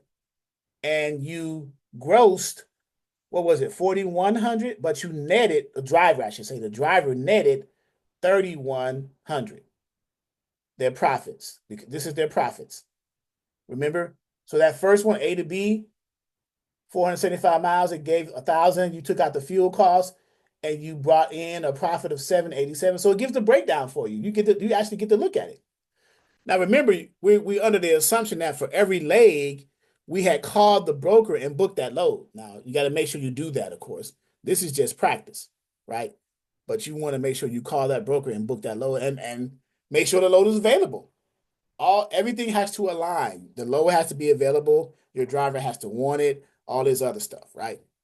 So, but just for the sake of this exercise. So the first leg that's the profit, 787, after fuel is taken out. The second leg, $500. This is the fuel for it. That's the profit. That's what's left over. You deduct the fuel from the revenue, the gross. So remember, the gross was 42. The net is that. So you do have a toll in one of those legs, this fourth leg. I think that's the one along Pennsylvania. There is a toll over there, the turnpike, Pennsylvania Turnpike. Because I think you were going back and forth. And we were in Pennsylvania for a few times. So we had a toll of $250 for a couple of times, total of $250. So you have fuel and you had tolls. So the total fuel was $846 for all 5 legs. And then the toll was $250. So that's a little over $1,000. So what is that? 96, 1,096. So you subtract that from the 4219 and you net 3123. Does everybody understand that? I want to make sure you guys understand how this works. Here's your profits after your deductions and your tolls, your gross for those 4 days from the 14th to the 18th. He grossed 4,200. Not bad. If it would have been a 5th day, he may have made another extra 1,000. maybe 1,500. So it could have been close to 6,000, right? But it gives the breakdown of it. He can still go in because he only drove 1,585. Right. You In 5 you days. get up to 3,000 mile. Correct. That's correct. You kept them local. Now, if we were to do another one, we'll probably do one Saturday. If we do another, we're getting short on time here. We do another one, we won't select the states and we'll just see where it takes us, like all over the place, and we'll see. We'll still stay within reasonable areas, but we'll see, we'll go our distance or further out. I did one before for a reefer. Was it a reefer or a flatbed? It wasn't a drive-in. I think it was a reefer or a flatbed. But the guy did like 12,000 gross. They grossed, the revenue was 12,000, and then they brought in like eight or nine. So can you imagine? They brought home 8 or 9. They grossed 12 after all the fuel and everything was taken out and told. So you can load plan or route plan, how you just got to figure out how to tweak it for your driver and make sure that you're running them in the right. And the important thing is make sure that the brokers, you book those loads with the brokers in order to get that revenue. Because let's say, for example, this middle load, you booked all the loads, and then all of a sudden you get a call from the broker on this one. Oh man, our shipper said they didn't need that run. They didn't need that shipment. We're going to cancel that till next week. What? Now what do? You got your route planned for the whole week, those 5 legs, but that middle leg got canceled. Now you about to turn into a real dispatcher because you got to figure it out. You see what I'm saying? So you got to make sure everything is, and the driver don't care you're going to get him a tonneau. I can care less. That load was like $1,200. I don't care about a $250 tonneau. I want $1,200, right? So we got to try to find something else. So now that's where you got to jump on the load board and see if you can find him something that's in that same vicinity of that lane that this was running in, getting them closer to the next leg. You see, that's how you got to figure that out. So those are things, hopefully that don't happen to you, but if it does, there are solutions for them if there are loads available at that time, you see. Then if there's not, then you run the risk of calling these 2 brokers and either canceling them or at least trying to find another load that's closest to this next leg. So there's so many different variables that happens right here. These are it right here. So this middle load got canceled. Let's say it got canceled. Myerstown to Green Castle. It'll probably be easier to find another load because you're in a good area, the Pennsylvania area. You can go to Allentown. You can go to Pittsburgh. You can go to Philly, York, Hershey. You can grab something from anywhere in Pennsylvania. You can hop over to Ohio. You can go down to West Virginia. You can go over to Delaware, Maryland, New York even. So, okay. But how was this exercise for you guys? You guys like this exercise kind of in route planning, load planning? Yes, I enjoyed it, but I do have one last question. So with you saying that, like if a load gets canceled when you do the load planner, as a new dispatcher, do you just recommend just finding loads on the load board the regular way instead of, trying to navigate the load planner? That is correct. Okay. Say for example that middle leg got canceled. Let's say you planned all these out, right? And you call the broker. So the March 17th leg, we got 2 of them here. The March 17th one, C to D, Myerstown, Pennsylvania to Green Castle. So the broker, Geodis Transportation, called you and said, hey man, I'm sorry I called you now, man, but our customer said that they didn't need that shipment until, now it could be, the scenario could be different ways. They could say we don't need it until tomorrow. That'd be easier for you because you can just call the other 2 legs, and see if you can push theirs up an extra day out. That'll help. But they say we didn't need this one. They'll call you and say we didn't need this one until next week. Now you're like, ouch. So now you do have to try to jump on a load board because now you're in your truck is in York, Pennsylvania right now, getting offloaded, and you were looking to deadhead to Myerstown, Pennsylvania, to pick up a load to go to Greencastle. But the fortunate thing with this one is you're being offloaded in York, Pennsylvania, but the other leg is also in York, Pennsylvania. Right? This one here is the 7th, the 16th, and this was the next day. So for this one, it's good because even though this middle one got canceled, you can still chill in York, Pennsylvania, and just pick up the next day going to Wilder, Kentucky. You're going to lose that revenue, that 572 right here. But let's say it was something different. It was like 100, 200 miles away. You got to jump on a load board and see if you can find a load coming out of York, Pennsylvania, heading to somewhere close to the next leg's load that was after the one that got canceled, which is this one right here. Right. You see what I'm saying? So you got to look at the scenario and then strategize from there. Now, I'm here obviously to help you with that. You know, once you start getting into the process of dispatching, I mean, there's so many crazy scenarios. I can tell you about loads and stuff being canceled and calls 3 or 4 in the morning and all this other stuff. But yeah. Okay. But yes, to answer your question, yes, your first option would be to jump on the load board and try to find a makeup load for the one that got canceled, irregardless of whichever leg it got canceled on. You want to try. What if I have to cancel because of Well, then like now the broker, traffic or accident? right? The broker's going to be, I guess, pissed at you because you booked the Mhm. load. They already told their customer that, hey, I got a truck on this load. So the customer is expecting their goods to be delivered to their customer because they're expecting to get paid.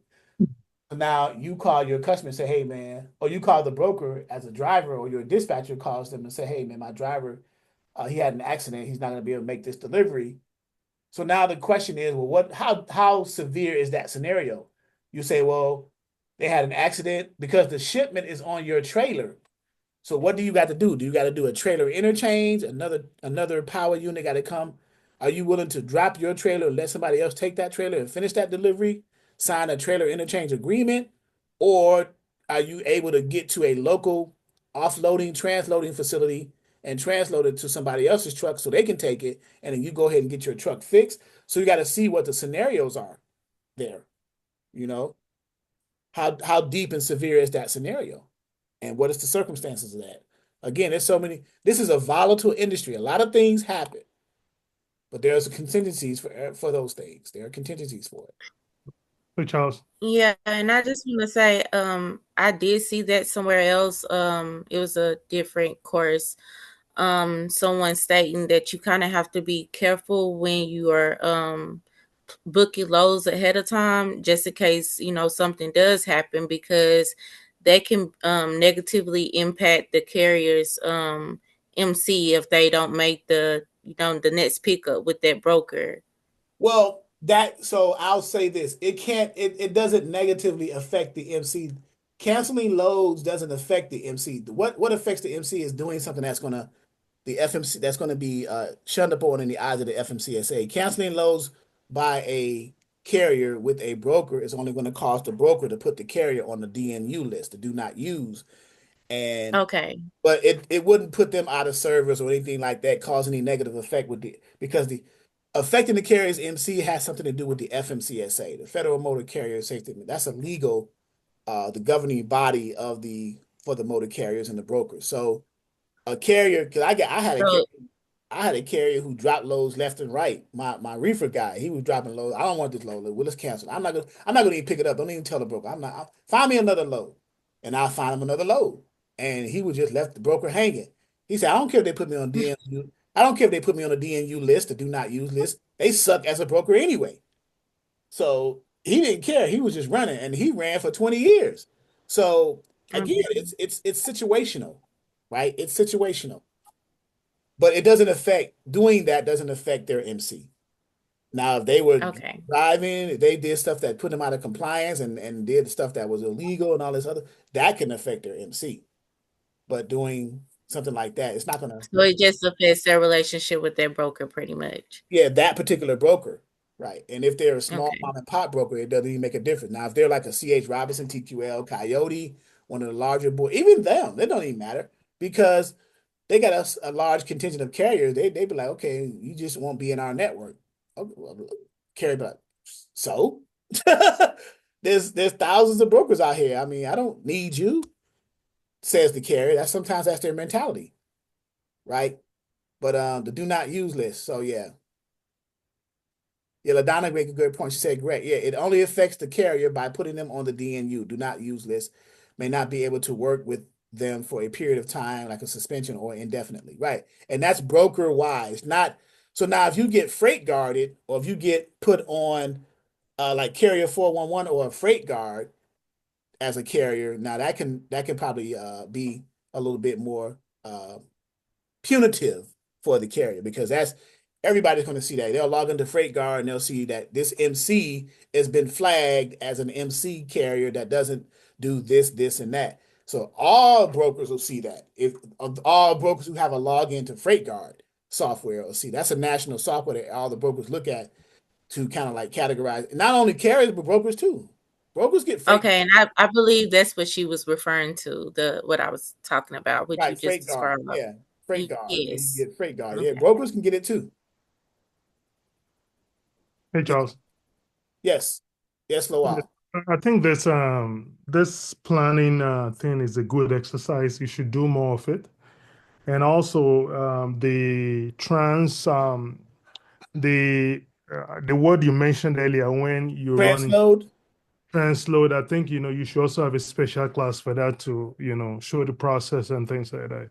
It will be helpful for the class. Yeah, maybe one day I'll find some time and go over to the warehouse in Hampton where they're actually doing transloads and do a live training and show you guys forklifts going into and out of the trailers, transloading containers, freight, and then because containers come into Hampton. Well, they come into the ports and they get picked up at the ports. They brought to the warehouse and then it gets offloaded. Those shipments get offloaded, consolidated, and spread because there's different shipments on one container and they're going in different direction. Different LTL companies come and pick up their shipments according to how it was sorted. Those are transloads and cross docks and all that. That's what they call it. So that's it's just a process of getting the shipments that's been imported into the country, consolidated, and delivered in the locations where they need to go. They need to be transloaded and cross-docked so that the LTL companies can come pick up their freight and go deliver it to their destination last mile customer, right? And that's a process. So, yeah. Now that goes beyond, that's like a little bit deeper and beyond dispatching, but at least you'll be able to see that aspect of transportation and logistics, right? But that, again, that's beyond you guys, right? You're more concerned about making sure your carrier gets a load and you get paid for that, right? And how that's done, right? But I mean, I can easily show you that's not a problem. I don't want to overwhelm you right now with that side of logistics. So I'm kind of protecting you guys from that, to be honest with you. but but yeah, it's not a problem showing it to you at all, right? I'm not, you know, avoiding it, you know, but it's just I'd rather you get what you need to get now, your foundation established first, right? I have no problem showing it to you, but I'd rather you get your foundation established first, master that, and then you can branch off in whichever direction you want to go to. You may get into drayage, importing and exporting, intermodal. You may get into brokering. You may get into customs brokering, freight forwarding, all these aspects. We've touched everything, right? Everything that I just mentioned, I've touched. So you can go down those routes, but right now you're dispatching, you're understanding the easiest entry point into logistics, which is dispatching, or I should say the easiest entry point into transportation, which is being the dispatcher, right? And then from there, you can decide which fork in the road you want to take, right? So that's my job as an instructor to help you along that path.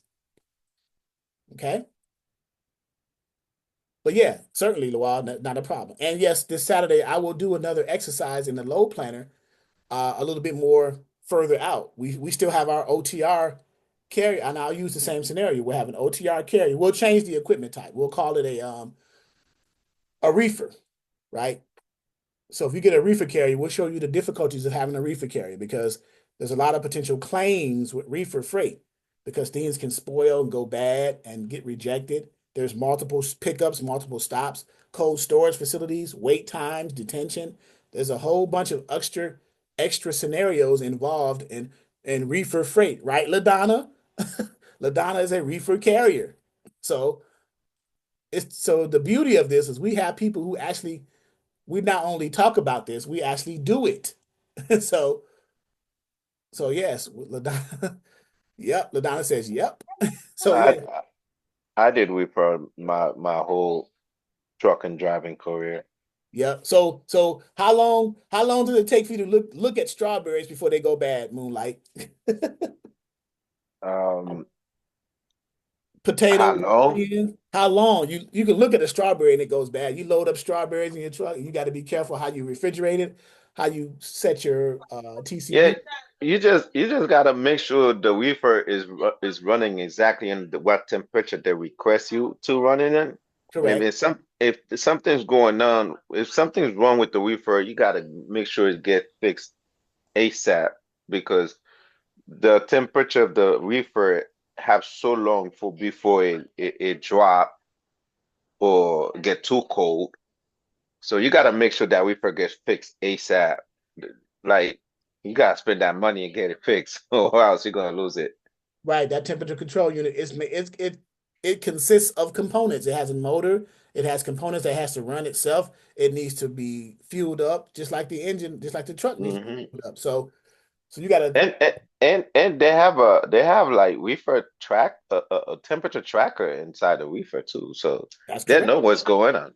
That's correct. And then when you get to a facility and you open up your doors and go back in there and they gauge that and it's not at the temperature, they're gonna tell you pull off this dock and get that temperature right before we load you up.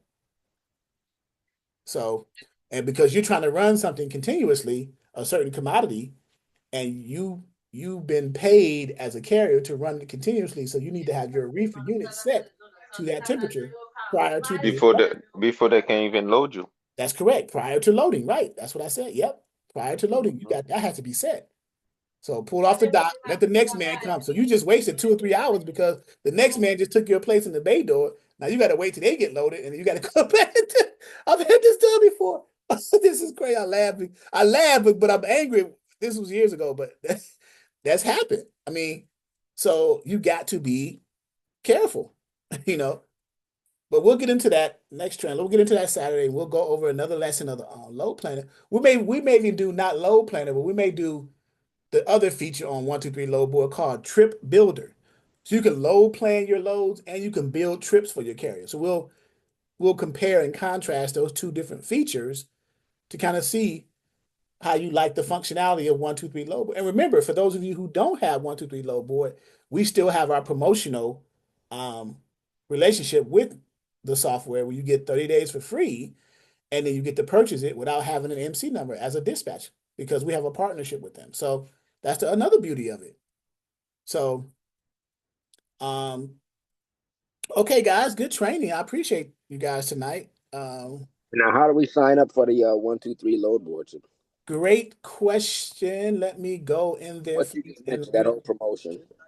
and I wasn't even trying to promote it, but I'll go into and let's see here. So under load boards, module 2, I think it's there, but I know it's on the front page. So 123 load board promo right there.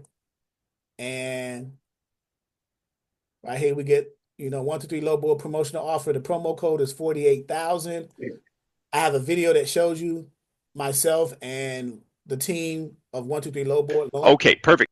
Lauren Metzen, the owner, right there at the bottom left, and then his development team. And of course, that's me. This was oh man, over 3 years ago when we first formed a partnership with 123 Low Board. We talked about how dispatchers are being declined or neglected from low board access because they don't have an MC number. So one of the top 3 low board companies and I came up with an agreement and said, okay, we'll let your dispatchers in without being required to have an MC number. Well, that just changed the game, right? Because what low board company, especially mind you, the top 3 low board companies would do that. He's doing it for business purposes. He'll say, we'll give you 30 days for free and we'll let your dispatchers join without having Wait, go back against how you get to that. No, no, no, um no. from the portal Yeah. under module 2, load boards, and then you have the button that says load board promo, and it takes you Okay. right here. So I clicked the video, but we have a 30-day free 30-day affiliate link. You click that, it'll take you directly to the link. The promo code is 48,000. It'll take you to the link, which is right here. If you notice, here's our logo, ELLC, and 123 Low Boards logo showing that we partnered up. Get your first 30 days for free. You click that, you fill it out, sign up with it. You use it for 30 days. If you like it, then you get to purchase one of the 3 subscriptions, the basic, the premium, and the premium plus. I have the premium plus, which is what I'm showing you that we're using in our examples here. And you get to purchase that without being required to have an MC number. And right here, there's an What about article right here. Do I need an MC authority to sign up for 123 Low Board? Let's click that link. Boom. Takes you to the page. So for carriers, 123 Low Boards is not required to have an MC number. For dispatchers, you guys, 123 Low Board does not require dispatchers to have an MC, or i.e. an MC DOT, in order to register or get a subscription to it. Click here, same thing. Freight brokers, they do need to have an MC, so do shippers. But so yeah, and so there's the article proving to you that you don't need, if you go through the link, the affiliate link, you'll be able to take advantage of that promotion. So do you know the different costs for the different Great question. I'll go to that. I'll go to that page. Great question. So let's go there. 123 Low Board, and I'll log into mine and show that to you.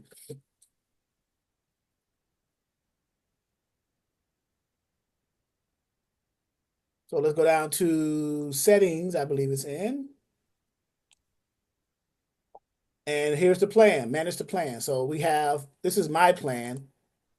I am under the $79 plan, which is the premium plus. That's the highest one. So you have 3 plans.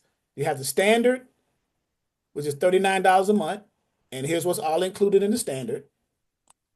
All the features, I should say, right? One, you get a 1 user license. You get the ability to find loads, load alerts, truck posting, everything, right? And these ones that are grayed out are the ones you don't have with the 39 plan. So let's X out of that. You have the premium at $59 a month, and you get 2 user license. You get all the other features that is included with the standard. In addition to that, you get added features and functionality. And then you got these other features that are grayed out because they are in the premium plus, which is the one I use, $79 a month. And you get 3 user license and you get everything. Right? Only $79 a month. And in addition to that, I got 4 add-ons that I added. I added the hot leads search, the PC miler, the rate check, and the cargo chief rate. I gotta study. I'm still learning that one. I gotta get with Lauren to get a better understanding so I can start showing you guys that if you decide to get the premium plus edition, so you'll have that included. But these add-ons are free. I had to pay an extra $20 to get that one. But the rate check, so for example, the rate check under the premium plus subscription is right market rates right there, the rate check. So for example, if you're a dispatcher and you want to see what the rates are going in what direction for what equipment type, this gives you the market rate. So you can kind of gauge what the rates are so you'll know whether or not you're maximizing profit for your carrier. Make sense? So, and you do it across a flatbed, reefer, a van, and a step deck is a variation of a flatbed. Okay, just so you know. So basically it's like the same. But let's say a dry van. So let's say I do east to west, west to east, north to south, south to north to kind of compare the rate. So let's choose a northbound lane going south. So let's say Detroit, Michigan, a northbound city, going south down to, let's say, Jacksonville, Florida. right, for a dry van, and that's the rate. And it gives you a carrier spot rate. What does that mean? A carrier spot rate says what the broker is paying to the truck. That's the spot market rate. And notice here, it's recommended rate. It includes fuel or the fuel surcharge. So pop quiz, is this an all-in rate or a line haul based off of what we discussed earlier? All in, right? All in, exactly, because it includes the fuel surcharge. So now you guys are getting it, right? So this rate for a van going from Detroit northbound, going southbound in that direction is paying $2,500, $24 on average. If you see the rate check, it's the low end is $894, the high end is $33.22. The average is right here in the middle, $2.52 a mile. So the most it'll get is $3.32 a mile. And Now, all these other stats right here. now, based on that little quick rate check right there, when Okay. it's on the high end, I mean, what is that all based on? Is that based on like the supply and demand theory, or is that just Supply and demand, if it's a hot load, how bad the broker needs that load, how bad the shipper needs that load, how bad the receiver needs their freight, so they posted? So just basically they put that higher rate up there just to make it way more tempting so people can jump on it quicker. how long the load's been posted, it needs to get out. They'll be able to get more money on it because it's been sitting there more than a day or more than 2 days. It needs to get out of here. So they're willing to pay to get out of it, get off their board. Now, okay, so in a situation like that again, now is that a specific load or is this something that they may run all the time? Because when it hits like the middle, like there, that average rate right there at Great 25. question. Great question. It could be both. It depends. One broker can have a shipper who has 10 shipments a week going out, and they're paying on average the middle range. So it varies. It varies on broker to broker, broker to shipper. It varies on the scenario. You So can't when it you hits can't the you low, can't pinpoint a specific type of rate whether it's average, low, or high per each broker. It varies based off the scenario or based off of the circumstance and the shipper and the broker and the type of shipment that they're moving and the frequency of movement and how bad they need the freight. So there's all these different factors and variables. But from a dispatcher's perspective, you don't even have to worry about that. All you got to make sure is you're getting your spot market rate at least is paying that. And this is what the broker normally posts on the low board. right? Obviously, they're not going to post the higher end because they're going to lose money. It's going to break into their profit margin. They'll rather give you the average. If they're cheap, they'll try to give you the lower end. They might try to go down in between the 894 to 25. They may say like 2,000, right? But you're like, nah, I know it pays. You say I know it pays like 2,500. You wouldn't say I know for a fact because I looked on 123 low board. You're not going to tell them that, but Right. you'll say based on my analytics, I know that it pays in upwards of 2,500 to close to 26. And the broker's going to know, okay, well, you must got some information, right? You don't have to disclose where you got the information from, Right. right? But that's the game. Everybody knows the rules. You just got to be willing to play the game, Right. right? So now let's change this right here. So that's northbound, southbound for a drive-in going north to south. Let's go south to north. Let's reverse this. You click this arrow going in a different direction and switch Jacksonville to the origin and Detroit to the destination. Click that, and look how cheap it is coming out of Florida back up to Detroit. See the difference? Look at that. It didn't switch yet. It's still showing origin Detroit. Let's see. Mine is there.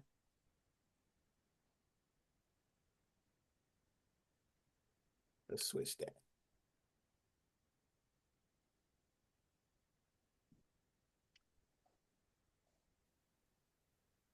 Okay. You see it now? Yeah. You see origin Jacksonville to Detroit? Yeah. Now why that's a huge drop. Huge. Right. I mean that's more than 50%. But that proves the theory or the myth, if you will, that it's cheaper. It's hard to get good loads coming out of the Florida region, coming out of the South, going northbound. So Now that'll tell you. again, So why is that? I mean, again, I I mean, I've heard that said before, but it's like Well, nothing well, concrete. the numbers tell it, right? So let's look at this. Let's say, okay, so north to south for a drive-in pays higher than south to north. What about east to west and west to east? Let's go from New York to California and then California to New York for the same equipment type and see if the numbers are different. So let's say New York City. So we just proved north to south is more than south to north. Now let's say east to west versus west to east. And that'll tell you how you directionally dispatch your carriers now for that equipment type, for a drive-in. So you can use the rate check to kind of gauge where and which way you send your carriers to make the most money using this tool. So New York to California going out from east to west is paying 33, like $1.19. If we switch that from Los Angeles coming out of LA going to New York, 5,000, 5,500. Look at that. You see? Right. So you can see directional. Now we're getting into directional. This is getting a little bit more advanced, but I'm just showing you the analytics right now. Well, So right. So, because knowing that and being able to sit there and use that, I mean, obviously, you would obviously always be looking to go west to east. I mean, as a driver and as a dispatcher, I mean, if you're going to get those kind of rates right, there on average, because that's the average. I mean, the high end is almost 80, 9,000. that was 9,000. So Right. for a drive van, if you get a carrier with a drive van, you come to 123 low board market rates, and you say, okay, well, he's based in the north. I'll send him south to get the most money, or I'll send him south and I'll make his way out to the west and then bring him back for a higher rate. So he can get about 10,000 in a week. It depends Mhm. on how you. Now, again, so I'm just again, my question, even on that last situation, there is why is that? So going from Florida, coming out of Florida, going up to Michigan or anywhere north, why is the rate so There's much? nothing in Florida. There's not a lot of major shipping and manufacturing down in Florida. Most stuff Okay, so that's what it is. So they just don't. It's all about what they have. They it's make all it about right. the products down there. You got like citrus down there, produce, fruit, and water. You got one major Nestle distribution center down there for the water. You can grab something out of Tampa or Orlando or Ocala and come back up. But that's only going to stay local to Florida. It's only going to get you to Jacksonville. Right. You're not going to line haul from Tampa northbound out of the state of Florida for a decent rate. Right. You're gonna piecemeal that. Make your way Right. So, gradually. okay. So I was just going to ask that. So in the event that somebody you sent somebody, you dispatched them from Michigan or anywhere north down into Florida, and you got to get them out of there. So you would want to just kind of like piece something together that will make it worthwhile. You would piecemeal them something enough just to cover their fuel costs until you get to like Georgia Georgia. or Jacksonville or Tallahassee, and then you can grab something out of there and then shoot up, right? But if you're in Miami, oh my God, you're like way down there, right? Mhm. If you're in Central Florida, you may have a chance, like Tampa, Orlando. But if you're in Miami, you're gonna have to piecemeal some stuff, a few like 300, 400 mile runs for like 500, $600 to get northbound. And then, unless you got dedicated freight, if you got a dedicated shipper going into and out of, Right. then we won't be having this discussion. Everything's Right. good. Right. You know, Everything is already set and agreed upon. everything's already set and agreed upon, right? So you got a line haul and a back haul, so you're good. So, but you guys see that now. So let's switch it up. Let's switch it to another equipment type. Let's say reefer. Los Angeles to the west to east is paying 57 coming out of West Coast going to the East Coast, and switch it coming out of the East Coast going to the West Coast, it's less.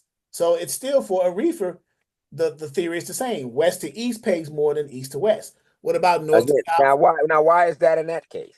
I mean, because it's not the same situation as So Florida. it's so the similarity is the direction, irregardless of the equipment type. Coming from the west going eastbound pays more, irregardless of a van or a reefer.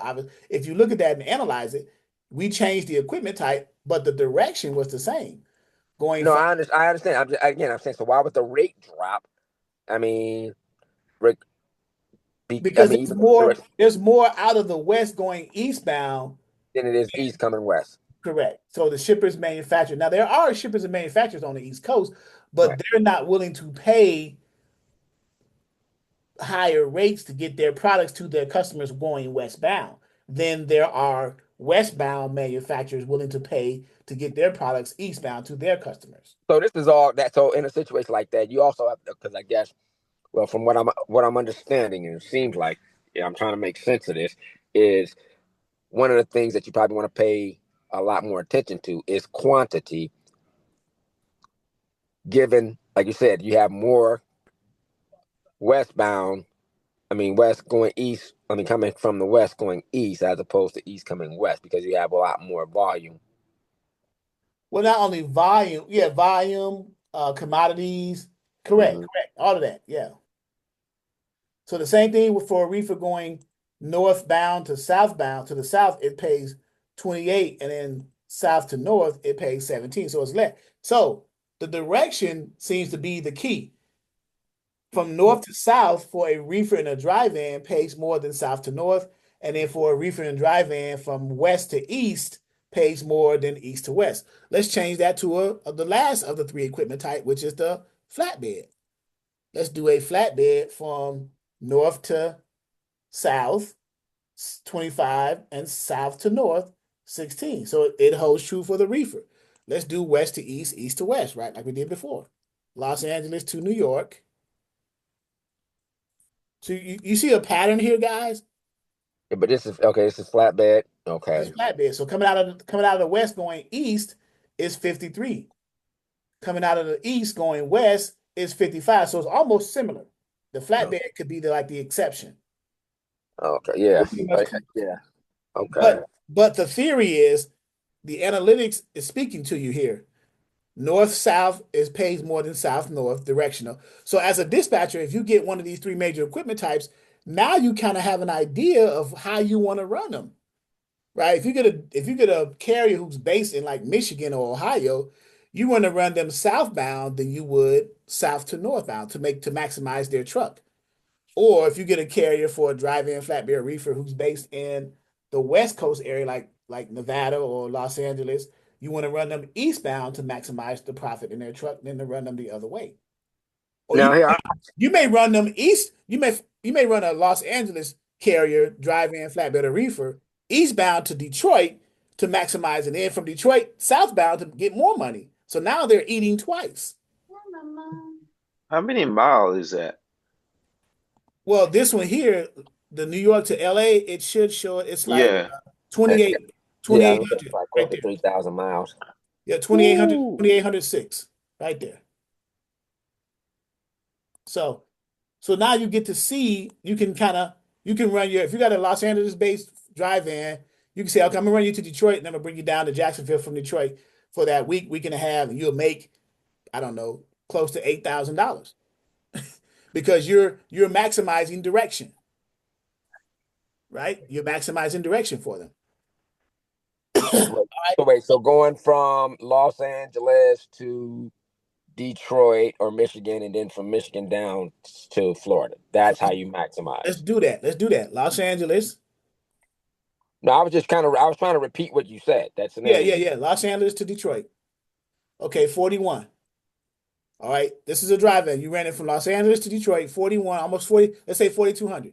And then you say, okay, 4,200, and that took a few days. Let's see, 2,200 miles. So for all you truck drivers, that's going to take about what, 3 or 4 days? 2,200 miles, 2,300 miles. So then you go from Detroit to, let's say, either ATL or Jacksonville. Let's say ATL, somewhere southbound, right? Or Detroit to Jacksonville for a van. Let's follow our same theme. 25. So you just ran 41.91 and 25.24 in, let's say that's 1,000. So that's another 2 days. So that's like a week, right? So I'm in the background of my calculator. 41.91 plus 25.24.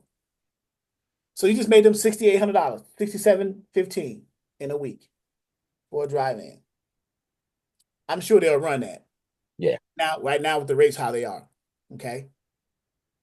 All right. Now I have a question, because this is a real situation, because my nephew is looking for like power only. Okay. I mean, where would you? I mean, is that on the equipment type drop down? It's on the equipment. It's not on the market rates, but it's on the.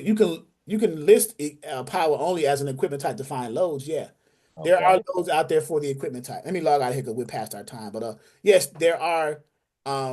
You can find loads for a power only. You can do drayage, intermodal, dropping hooks, loadouts, towaways. You can do preloaded, pick up preloaded trailers, take them to distribution center to distribution centers, grab empties, do live unloads, live loads. You can do all types of stuff with a power only.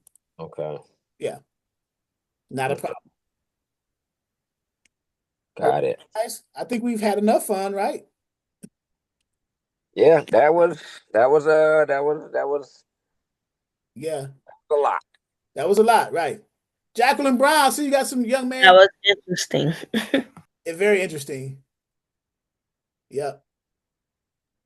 Jacqueline Brown, Ja young man eating them chips. He need to give me some of them chips. Jacqueline Brown giving him a head start. All right, guys. That's my grandson. I know. We'll see you My guys. grandson. Our next training will be this Saturday at 12 noon Eastern. I will see you guys then. Hopefully, you guys got a lot out of this training tonight. A whole lot, actually, to be honest with you. All right, guys. I'll see you Saturday.